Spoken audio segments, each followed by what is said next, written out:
Alright, I'm here to discuss the Dexter series finale. And I feel it's my duty to go, this wasn't that bad of an episode. It's getting a lot of flack, even now, and it's been like a month and a couple weeks. And it's I don't understand why. Well, I do and I don't, but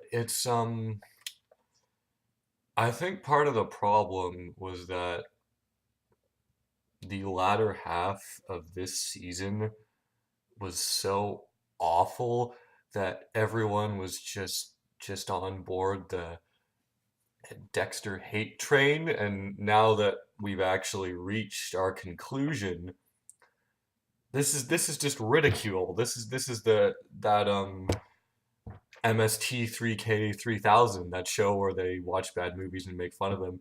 This is that. This is what we're doing with our once cherished program about, in the words of Michael C. Hall, arguably justifiable serial murder is now just a mockery of itself, and we're all fine with that on some level because we're like, oh, we get to make fun of this. This is great. But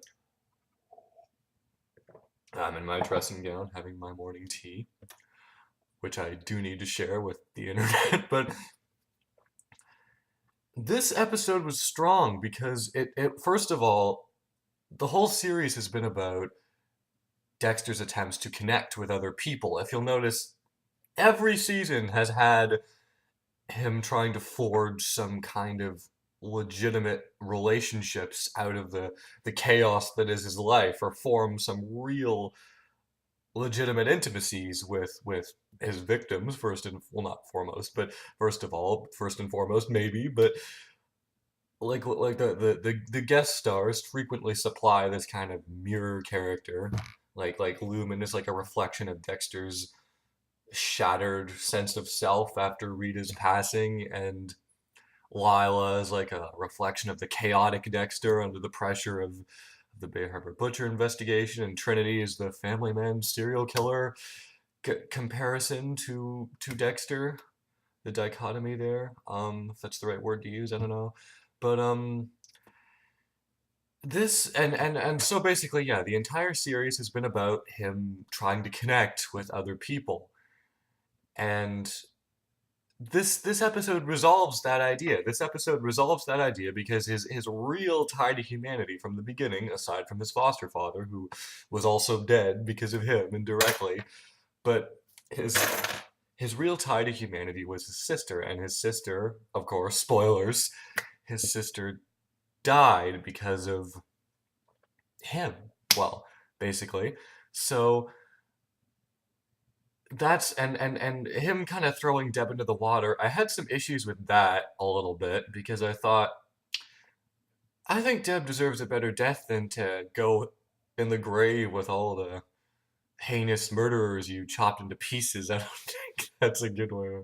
But I guess in some ways, and I don't know if this is reaching for interpretations, but like it's kind of him doing this for himself in a way, because it's like this is my real cherished connection to real people, is my foster sister, and now that she's gone and I'm disposing of her in the way that I disposed of everyone else I've connected with, i.e. the victims, that means that I'm kind of casting off, if I am Dexter and I'm speaking in the I voice, I'm casting off any attempts at connection I will have in the future. And what he does in the last few scenes are the most ridiculed, possibly the entire series. And it's just not fair because the last scenes are really good and people are just kind of looking at his career choice, but they're not looking at the fact that his career choice is completely beside the point. It doesn't matter that he's a lumberjack or whatever. I know it sounds theory and funny that he's, and I've got that Monty Python song in my head because of just that episode, and all the comments are from Dexter fans. But his career choice is completely beside the point. It's just any career where he'd be exiled from the majority of humanity, where he'd be in the far north or wherever he chose to live for the rest of his days, where he doesn't have the option to actually get engaged with his coworkers, even with kind of superficial Like if you're working in an office, you still have to talk to people, even just if it's as simple as pour me some coffee if you're a boss, or like, what do you think of this new patent, everyone? You still have to talk to people, but if you're doing a manual labor job that far in the north or wherever he's situated, it's you don't actually have to speak to anyone, really. You just have to do your job and then go home and then repeat ad nauseum until you take your dying breath, which is what he's going to do. And people say, "Oh, that's not really a punishment. It's not a cop out, really, because this is a punishment that resolves the central idea of the series. Like, can Dexter become real? Can he have human connections?" And each season, it's amazing, really. Yes, I know this series kind of petered out a little bit after season 4, but it's amazing that it kept up the momentum that it did, because it's an incredibly repetitive show. But at the same time, it's presenting these new opportunities for Dexter's emotional growth, and this emotional growth is often hinging on the guest star, and the guest star is again the mirror to whatever Dexter is experiencing emotionally at that time, and it's his opportunity to connect with like-minded individuals and an opportunity to piece himself back together, because the whole series is about him kind of feeling broken after his mother's death, and now this is an opportunity to piece himself together, or at least if he's going to cultivate real human relationships, that's going to make him feel whole again. And the tragedy of the ending is that he realizes that he's not. When he talks to Oliver Saxon in the interrogation room and he says, "You forced me to look at myself," he's realizing that he knows his whole life is a charade, but he's really kind of really looking at this with an in-depth magnifying glass of just self-analysis and going, "My life is a charade, but how does this affect the people around me?" And the fact that he's trying so hard to be something he isn't, and he's probably succeeded in ways he'd never imagined at the pilot. I mean, the Dexter of season 1, episode 1 would never have imagined that 8 years later, in in Showtime, or in the time of the show, not Showtime, the network, he'd be he'd be having a family, he'd be having a son, he'd be married, he got married, he'd find true love, or his version of true love. He'd be like all these things that happen to him, these incredible emotional journeys that take up a whole life. He never thought he was capable of that, and on some level he still isn't, but more so than he ever thought he could be. But following the death of his touchstone, the touchstone in his life was his sister, and following her passing, he's really just examining himself and going, "I can't keep doing this, because this affects the people around me, and this is impacting them." And it's also just making him understand that, I don't know, it's really a strong ending. It honestly is, because it's kind of helping him realize that he can't keep doing this in a way. It's just not something he's capable of doing. It's not something he's capable of having these kind of relationships. Well, no, he has proven that he can have these kind of relationships, more so than he thought he did. I'm kind of just completely losing my train of thought. Just ignore the last 10 minutes of the last 10 minutes. It's not even 10 minutes long yet. The last minute of 30 seconds of my talking. But anyway, he's realizing, following his sister's death, that he really can't do this anymore, and that when you're built with this kind of psychopathic brain, and you try to become a legitimate part of society, or live lives that we have the luxury of living, if we're lucky enough to be happy and have everyone we want, but because of who he is and the dangers that he presents, he can't. He's affecting the people he cares about, and he's really kind of really realizing that there is no going back. This is who he is, and he can't change that. He's changed that more than he ever thought he could at the beginning, but in terms of the totality of who he is, he can't really make a fundamental shift into anything resembling a real person, because he's still going to be a dangerous human being, even if he's putting his urge for connections above his urge to kill, albeit temporarily in the penultimate episode when he doesn't kill the Oliver Saxon killer. But the reason the final lumberjack scene is so good is because it's not about him being a lumberjack. It's about the fact that he's cast off all connections, and that this is the end of him attempting to be human, attempting to be real. There's no thoughts, there's no inner monologue, there's no Ghost Harry telling him what to do. There's no attempts at trying to become a member of society. There's no attempts at any kind of intimacy, because he knows he's not capable of that unless he wants to put everyone he cares about in danger again and again and again. And he's really, I mean, too little too late, of course, like 4 seasons too late, but he's really kind of going, I can't do this, and I need to separate myself from people so I don't damage them or I don't hurt them. And because the entire series has been about him trying to connect, and even the kill rooms, I mean, yes, it's about a serial killer, but the kill rooms are him trying to find intimacy. It's more intimacy. He's connecting with like-minded people, even in those murdering scenes. But now that he has nothing left, and he's kind of stripped himself away of even from himself. He doesn't have a real life, a fake life. There's no attempt at blending in. He's not blending in anymore, and he's not even trying to engage with himself in his darkly ironic, humorous, weirdly philosophical, reflexive monologues about life and death and himself and his relationship to everyone in his life. It's all gone. It's completely stripped away, and this is actually a very satisfying ending, because anything that didn't really touch on what the series has always been about wouldn't have been satisfying in the way that this was. It's kind of a frustrating ending, but it's frustrating in a satisfying way, because you're supposed to feel frustration. I almost think there's a part of you that's supposed to go, did he make the right choice? But I mean, people are attacking this ending as if it didn't come equipped with this baggage. Like why did he leave Harrison with Hannah? And I think Harrison would be safe with Hannah, because Hannah was going out of her way to protect Harrison, and she's all about self-preservation, so that would extend to her surrogate son or whatever. But I really think this is a strong ending. I think the problem was, and again, loss of Deb, loss of his desire, or not of his desire for connection, but his ability to fool himself into believing that he can connect, and without putting people in danger, or that he's capable of these legitimate human relationships without anything tragic befalling those he cares about. So that's why he cuts himself off from everyone and everything, including himself, and it's actually very sad.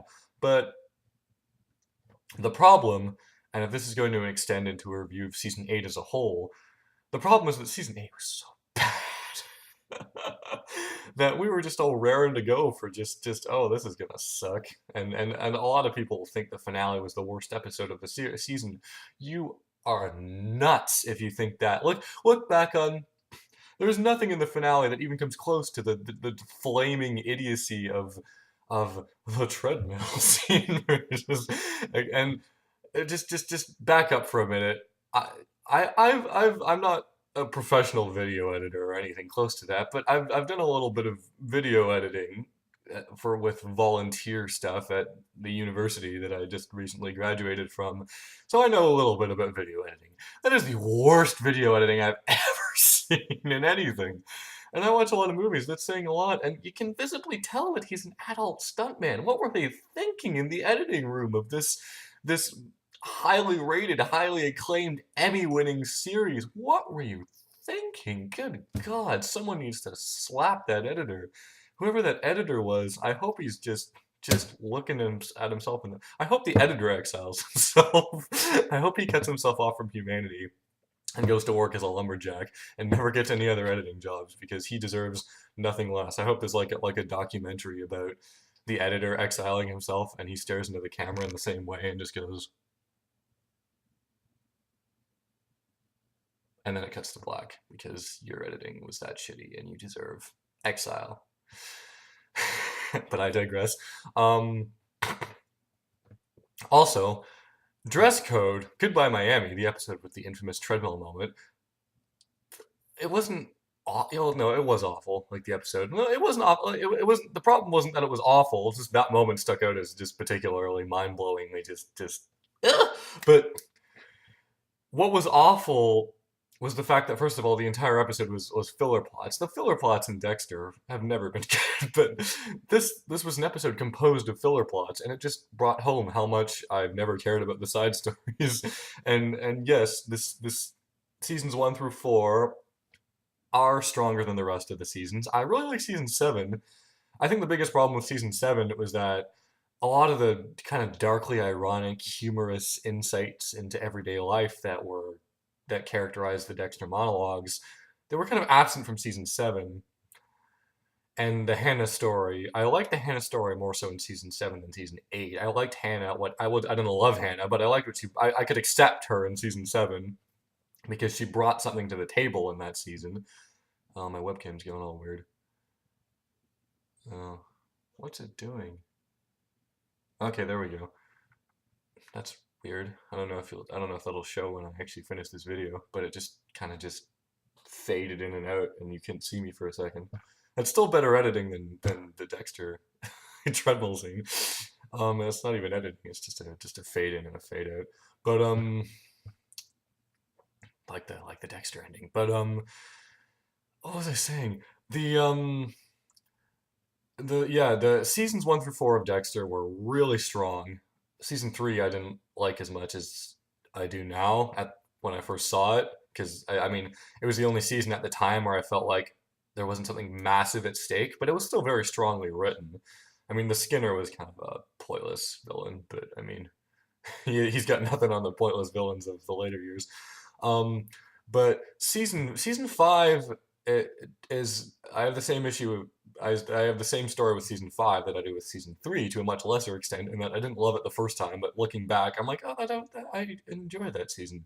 I mean, season 3 is the element of unpredictability that season 5 lacks, because season 5, when Lumen tells Dexter, "Help me find these guys and kill them," you know that that's gonna be what the season is, and there's no element of unpredictability at all.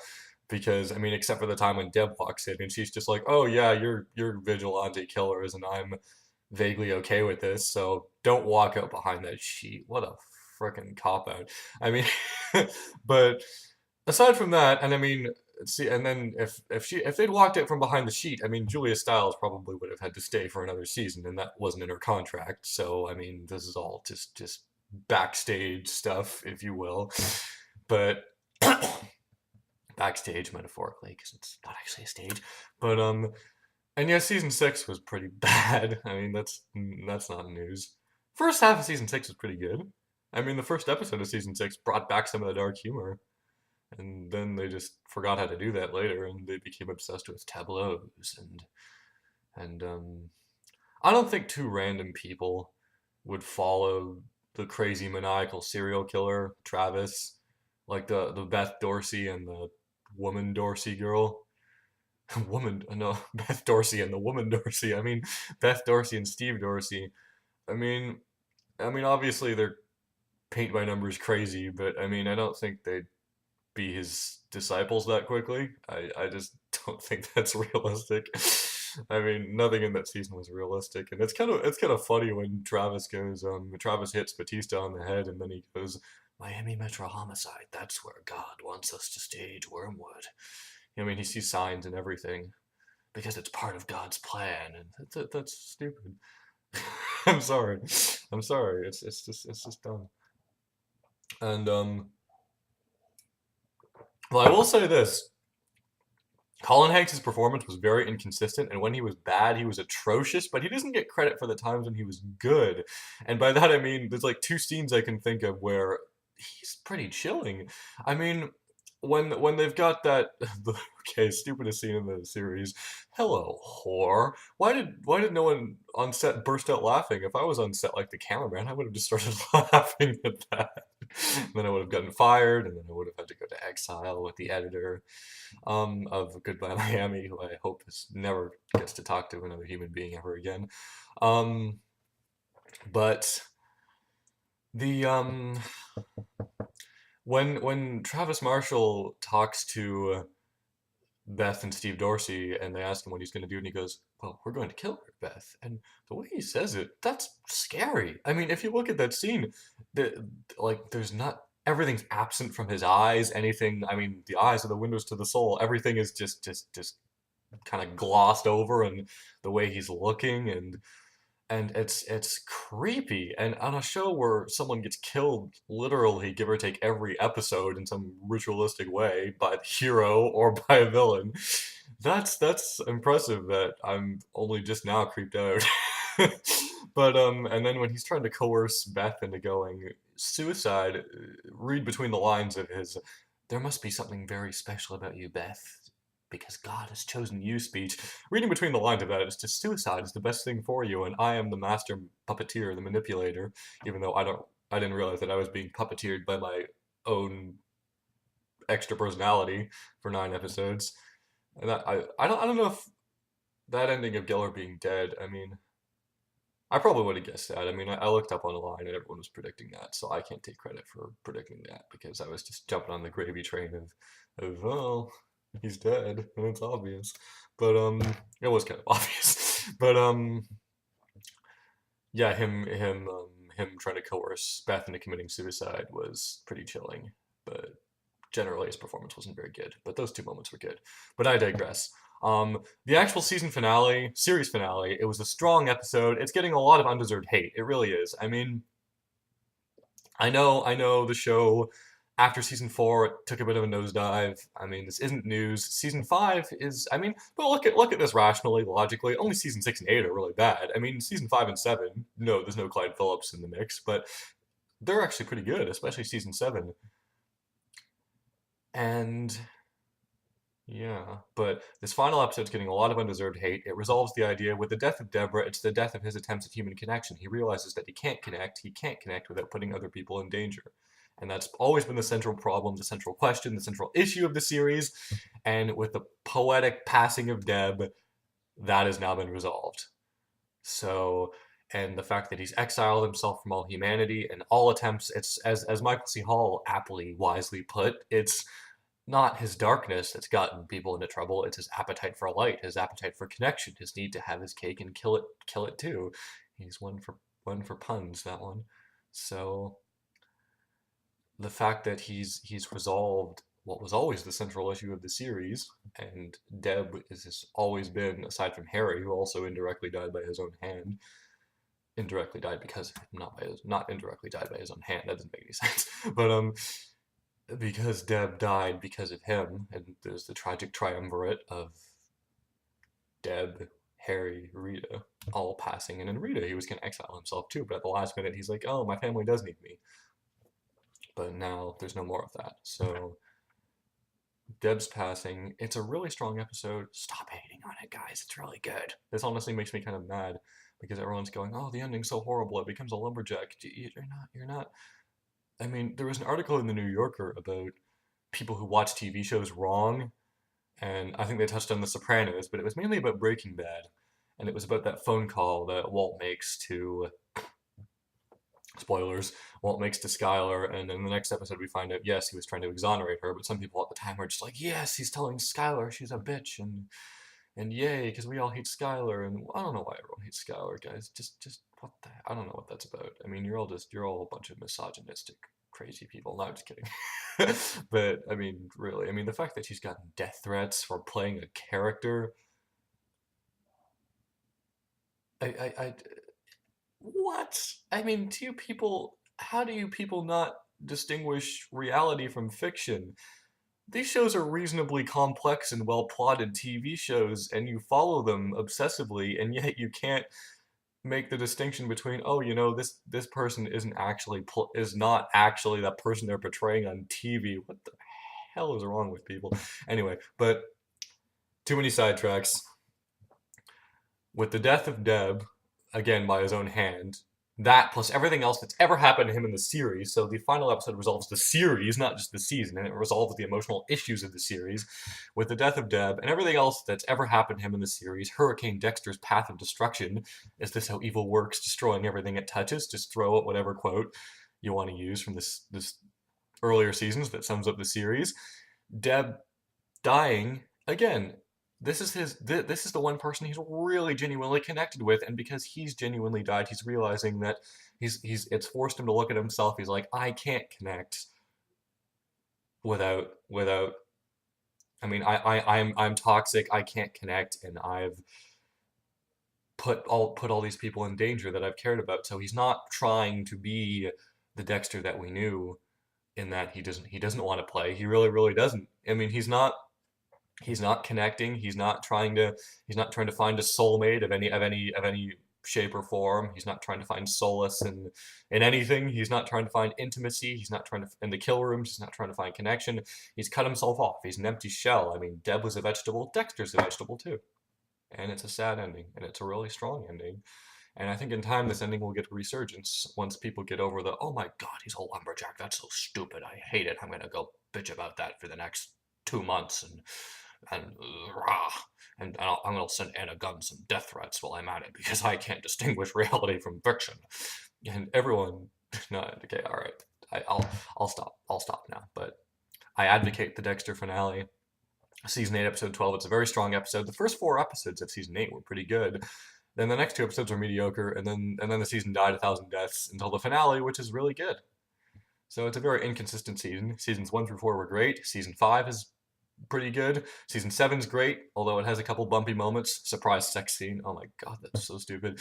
And season 6, first half is not not as bad as the second half. It actually starts off pretty well, pretty okay. Then it dies 1,000 deaths as well. So a very inconsistent series, but I love it. It's one of my favorite shows. Will always be one of my favorite shows. People who say that the finale ruined the whole show for them, I don't understand you. Because I mean, if Da Vinci painted the Mona Lisa and then in theory went on to paint something awful, it doesn't take away from the fact that he painted the Mona Lisa. I mean, come on. Anyway, strong episode. I advocate it. And it resolves the central issue of the series. Can Dexter connect? Can he become real? That monologue at the end of season 3. If you play a role enough, if really commit, does it ever become real? Can I become real? Right before he proposes to Rita, he says that. That's what the whole series is about. And then in the later season, and then the penultimate episode, or maybe even the finale, he says, now that I feel emotions, I just want them to stop. It's allowing us to question the gift and the curse that is humanity. Excuse me. I'm trying to be profound here, and I can't when I'm drinking tea and stuff. But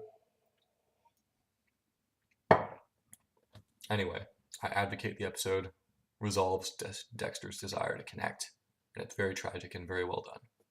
Thank you for watching.